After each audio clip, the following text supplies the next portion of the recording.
Most business owners have not sold their business before. They've not been through that process. So trying to get the heads around a value of that business can be quite a wide-ranging reason as to why they consider the value of the business is X. It's been their life. They've built it. It's a startup. They've spent 20, 30, 40 years in this business, and they see a value to that business, and that value adds to that figure of X. But also they see that the relationship that they have with that sector, that industry, there might be a barrier to enter that sector, so therefore then it can add value. And it also might be that the contractual obligation that business has got, yet again, can even add more of a value. The IP element of the business, because there's all these factors that business owners believe to be a value, and in circumstances they can be a value. One thing we come across quite a lot is stock.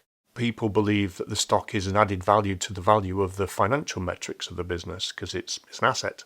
But stock is actually the mechanism in which the business utilizes to work and to be a business. So unless it's quite extreme stock and it's got a value that sits outside of that, then predominantly that's not factored into the value of the business.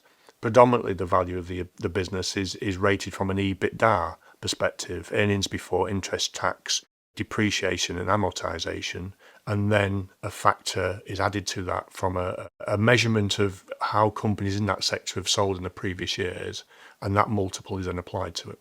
So that will give you a baseline figure to the business, and then from that we can apply other elements of that business, how it trades, barrier entry, what the appetite is to buy the business, because that also has a play into it. So, is the market shifting one way or the other way? So is your business quite a bespoke business, and is there quite a lot of interest in acquiring your business?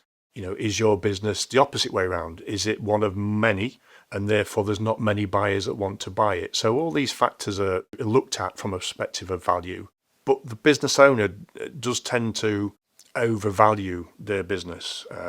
Why? I don't know.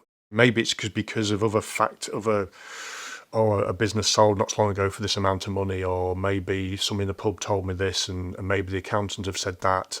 But reality is the business is only worth what someone is prepared to pay for it.